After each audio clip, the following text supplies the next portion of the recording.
probably the #1 question that I get from around the world.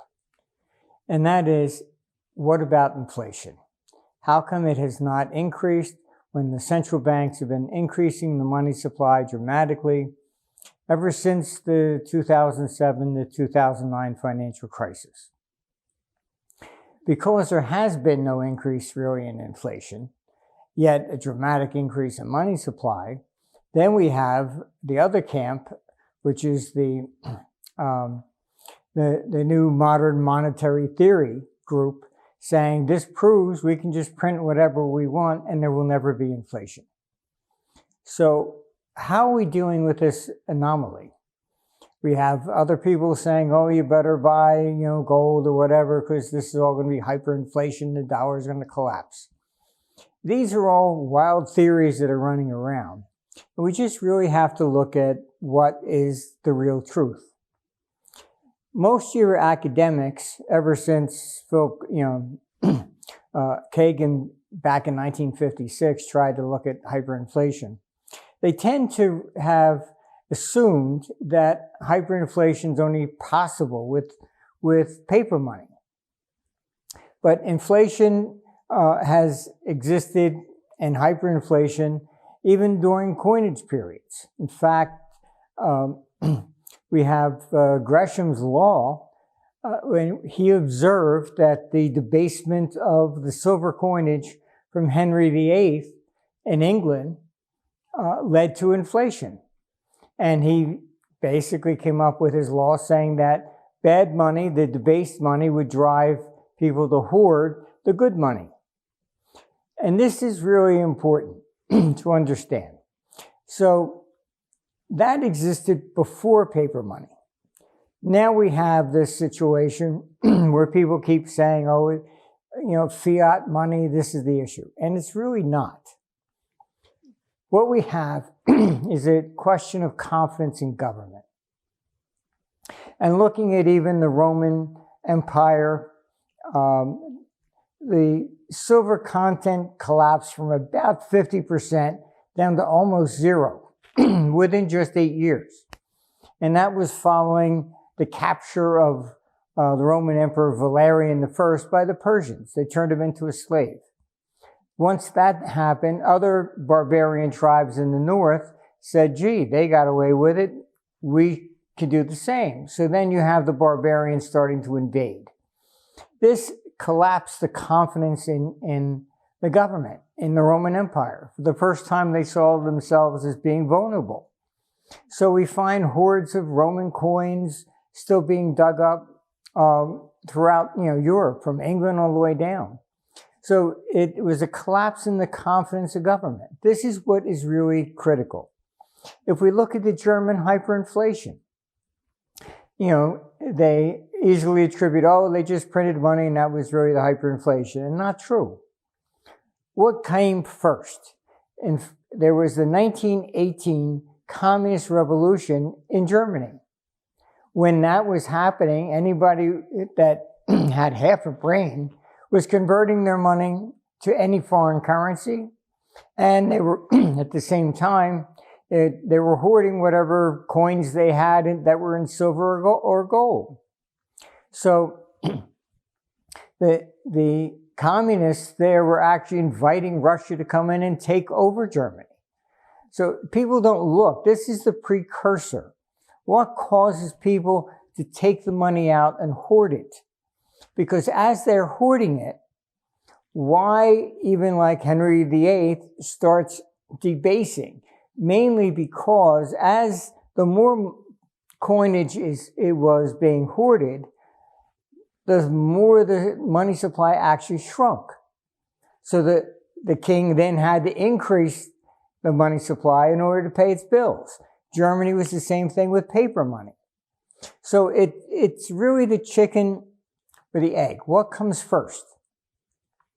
And in the case of Germany, it was simply the collapse in confidence after there was a Russian Revolution. They overthrew, basically the king, and that was it.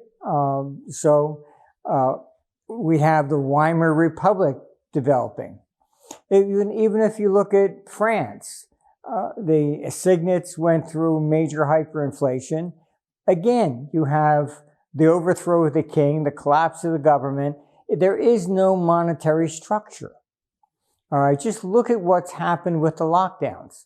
Locking everybody down, the economy has shrunk dramatically. All right, take that to the next level. If you're talking about the overthrow of a government or war, it happens even more. So your initial stage, when this confidence begins to collapse, is that people hoard. This is the big problem that they're arguing about right now, particularly in Europe, where they want to move to a digital currency, which will force everybody to bring out their cash.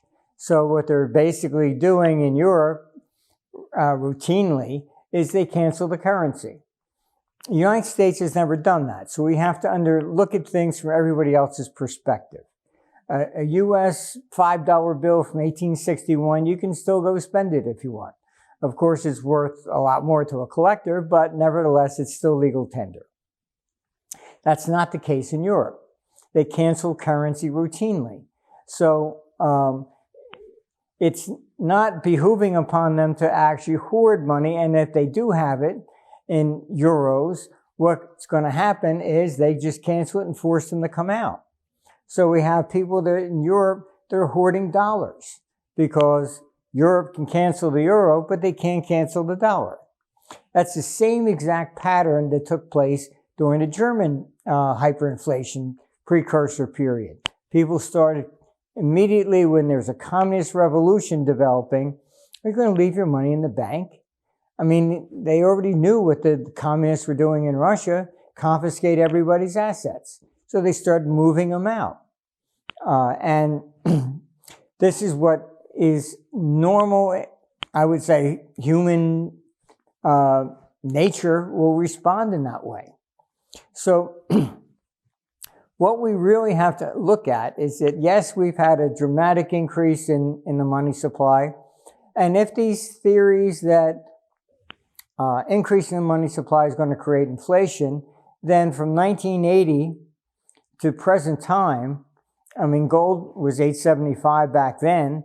To keep pace with the increase in money supply up until the really end of September of 2020, gold really should be at $12,000 to $15,000. It's not. So these things show that it's not a direct proportion of the money supply, etc. People are still hoarding money. Why? Because they don't trust the future. So the catalyst here is at some point that flips. And the flip is suddenly when they lose confidence in the government. They no longer trust them. We're already at that level. I mean, Congress is basically, I think, on the list of trust levels are just one notch above the bottom, which is a used car salesman. So I talk about Trump having, approval ratings are only in the 40s. Congress is at 20 to 25%. Why we even put up with these people, who knows? But that's the way it goes. So the confidence in government is going to collapse even further. I mean, look at what Pelosi did at the State of the Union, stood up there and then tore, the president's speech up. I mean, that is the most disrespectful thing, regardless if you agreed or if you didn't agree. Nobody's ever done that. It has shown that this is really, there is no bipartisan possibility in the future. The two parties have moved so far apart from each other. This is how governments fall. So what we're looking at eventually is it doesn't matter who even wins the elections, because the other side's going to refuse to accept it. I mean, before, years ago, it didn't matter if you voted, for Bush, you didn't vote for Bush, you voted for Obama, you didn't. The whole world didn't change. You just simply went about your business. Okay, fine, yeah, my guy lost. Big deal. Okay? We didn't expect dramatic changes. That's not the case anymore. So we're looking at a confrontation in philosophies that is quite dramatic. And so even if you look at the percentages of elections. You take Obama's last election, he only won by 51.7%. Nobody's, even, we're looking at landslides. What's our definition of a landslide? It's minimal. All right, there's only 3 presidents ever elected that got more than 60%.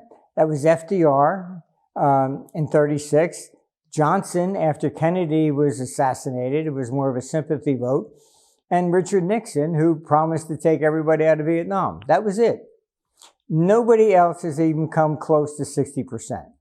They take office as little as 50.7 to maybe about 54, 55, tops. So this is not a representation of a landslide. The majority of the people really we're basically split 50-50. So it doesn't really matter who wins because the other side is not going to accept it. That's the collapse in confidence that begins to take place. When you start to see that flip, that's when suddenly what people call hyperinflation develops. What's necessary for that? So first we have the hoarding. Okay, that shrinks the money supply, that causes them to actually then increase, all right? And then what is going to basically come here is that the people are hoarding money because they don't trust the future. When inflation takes place, it's when they suddenly no longer trust the money or the future. They basically say, whatever it's going to cost me today will be more next month.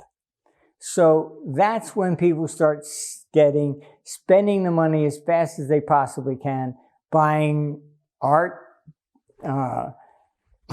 antiquities, rare coins, even real estate, things of this nature. So you see then a rise in tangible assets. And that is which is really necessary for the inflationary spiral. So don't expect hyperinflation, the collapse in the dollar, all these things, simply because they increase the money supply. That's not the issue. We have to get to the point where you no longer trust government. That's the critical factor. And looking at all the different hyperinflations, that's the key. It's not simply the quantity of money. So we're heading into this collapse in the confidence in government. Between now and 2022, it's going to get even much more volatile. And then by the time we get to 2024, on top of all this chaos, these lockdowns have created shortages in food supply. Plus, then we have weather changes. So nothing at this point is working in our favor. The hyperinflation is not likely in a core economy, and that typically takes place in the peripheral economies. So I would expect that in the outer lying regions first, and then comes in more or less as human body starts to die. I mean, all the blood starts leaving the extremities, coming into the inside. It's the same thing. So this is how basically all systems will then collapse. Unfortunately, it's unlikely that we're ever going to get back to a bipartisan movement. Yes, I testified before Congress on similar issues before. It goes in one ear and out the other. I don't see that really changing.